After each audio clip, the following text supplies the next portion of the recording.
Bonjour à tous, c'est Carfax, j'espère que vous allez bien. On est le mardi 31 mars, dernier jour du mois. Il est, il est 10h, il est 10h36, donc c'est le 17e jour de confinement pour mon fils et moi.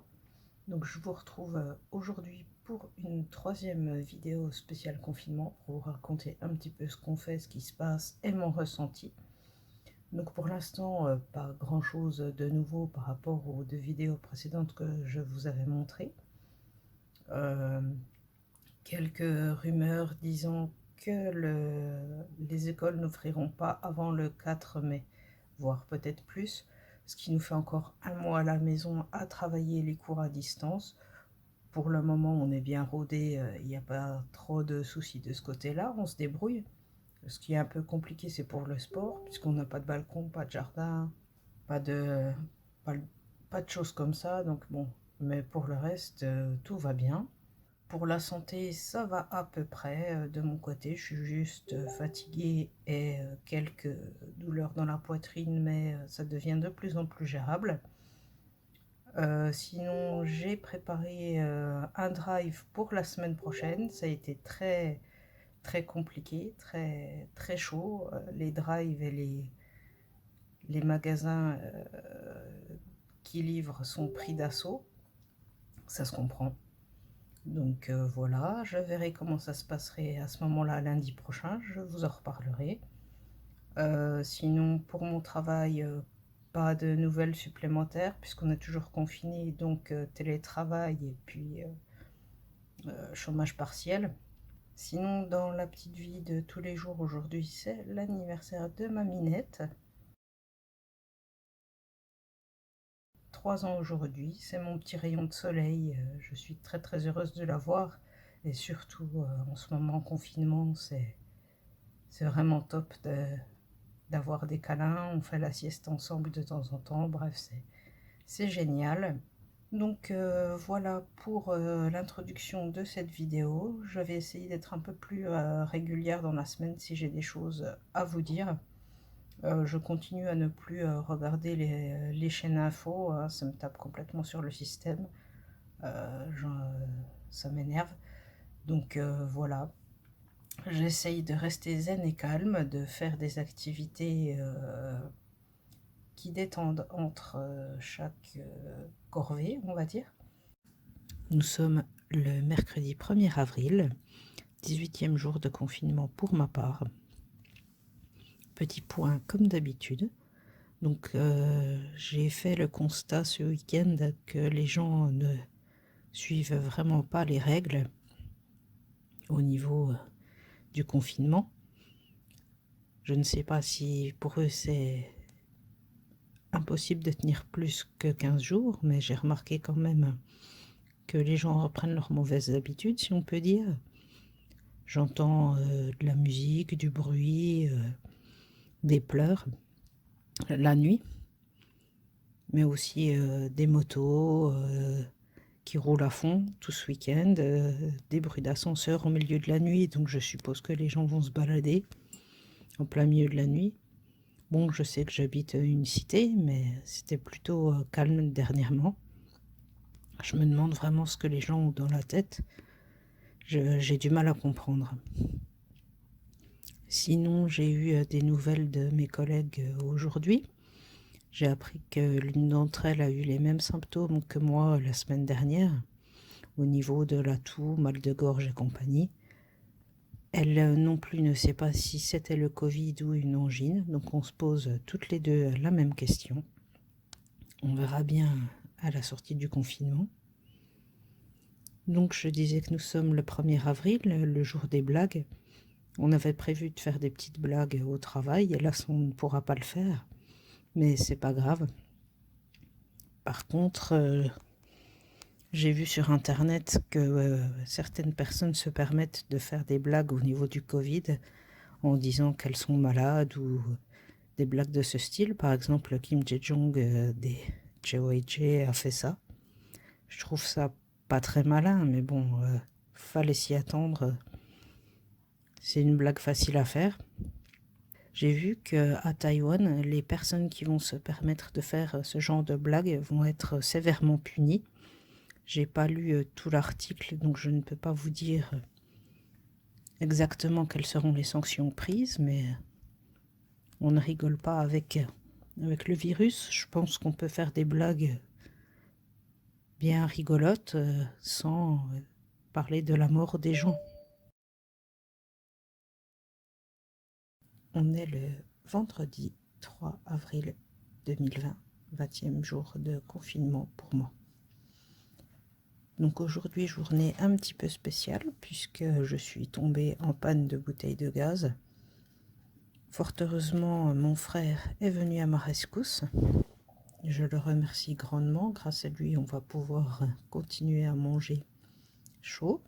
Aujourd'hui, le ministre de l'Éducation nationale a fait une allocution concernant les diplômes bac, brevet et compagnie à passer. Ils seront donc en contrôle continu et seulement quelques épreuves seront éventuellement possibles, comme l'oral de français, j'ai vu. Heureusement, mes enfants ne sont pas concernés, mais c'est vrai que c'est quelque chose qui doit beaucoup préoccuper les parents, tout comme les enfants. C'est une solution comme une autre, pourquoi pas. Toujours côté éducation, il y a pas mal de rumeurs qui continuent à circuler, comme quoi que les écoles ne réouvriraient pas avant septembre. Ça affole quand même pas mal les parents. Tout le monde se pose beaucoup de questions. Certains, comme moi, seraient pour un redoublement général. D'autres trouvent cette idée trop compliquée et pénalisant les bons élèves. Si vous avez un avis, n'hésitez pas à m'en parler dans les commentaires. Également au niveau des nouvelles, j'ai vu un Belfortin qui a été arrêté donc cette nuit, passé en comparution immédiate aujourd'hui, et il a été sanctionné d'une peine de 6 mois de prison pour avoir à plusieurs reprises ignoré le confinement, avoir eu une attestation falsifiée, enfin bref, pas mal de choses, achat d'alcool, course-poursuite avec la police parce qu'il n'avait pas son attestation. Je suis complètement sidérée de voir la bêtise des gens. J'ai du mal à comprendre tout ça, pourquoi. Bien sûr, on peut dire que je suis une privilégiée, puisque...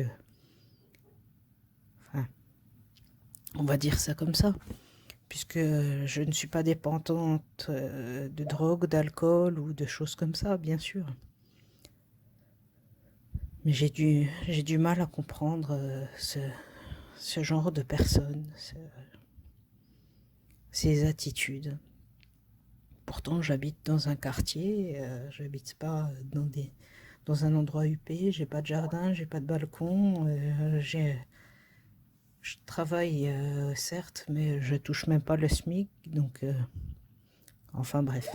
On est le dimanche 5 avril 2020, 22e jour de confinement pour nous. Donc petit résumé, on va dire, de la semaine, puisqu'on est dimanche soir, il est 18h07.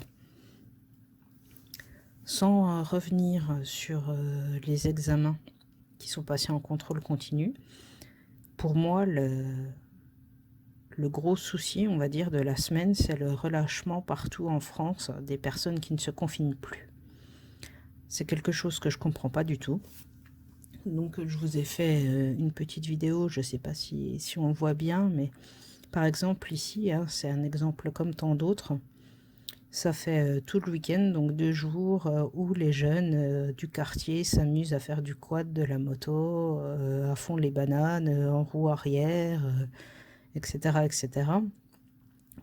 Bon, c'est déjà pénible en temps normal, mais là, je ne comprends pas leur égoïsme.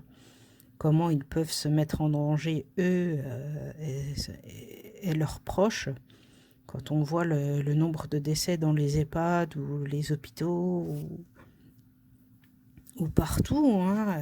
Les décès explosent en Angleterre, en Équateur, enfin bref, partout.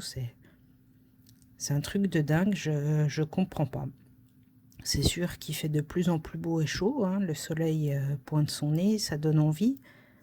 Mais je pense qu'il faut réfléchir un peu. Les Français semblent manquer de cervelle, ou je ne sais pas si c'est de cervelle ou de fraternité, de compassion, je ne sais pas, mais il y a un réel problème à ce niveau-là, je ne comprends pas. Autre sujet et questionnement, c'est ce qui concerne les masques. Donc sans revenir sur tout ce qui est vol, détournement, commande en retard et compagnie, je n'ai jamais douté du fait que nous ayons besoin de masques. C'est une des raisons qui fait que je ne sors pas et que je ne veux pas que mon fils sorte, même si c'est interdit, parce que nous n'avons pas de masque du tout, à part des masques en tissu tout simple, des très très fins, des trucs d'ornement pour le cosplay, donc autant dire rien du tout. J'ai vu sur internet pas mal de tutos pour faire simplement des masques en tissu. Donc à savoir que personnellement, j'ai pas de machine à coudre, j'ai aucune compétence. Donc j'ai regardé essentiellement des tutos pour des choses simples. Et je vous avoue que je ne pense pas que ça soit super efficace ou... Bref, je suis assez dubitative. Donc je voulais faire un petit appel à vous pour savoir si vous avez testé certaines de ces vidéos ou certains tutos, si vous en êtes satisfait, et puis me donner le lien, ça serait super, parce que j'aimerais vraiment pouvoir fabriquer quelque chose qui nous protège un minimum. Et on va terminer sur une note positive. Je viens de lire ce soir que la Franche-Comté, la Bourgogne-Franche-Comté, c'est-à-dire là où j'habite, nous observons les premiers signes du ralentissement du Covid. Donc c'est une très bonne nouvelle, même si on est une région très touchée, qu'il y a beaucoup de malades. Notamment notre hôpital est saturé puisqu'il a accueilli, en plus de nos malades, une vague de patients du Haut-Rhin. Mais bon, c'est toujours une note positive, ça fait plaisir et j'espère que ça va continuer. Et avant de vous remercier, je voulais d'abord remercier les personnes qui m'ont autorisé et envoyé des photos de leur petite vie en confinement. Donc merci les filles, vous aurez vu ces photos tout le long de la vidéo.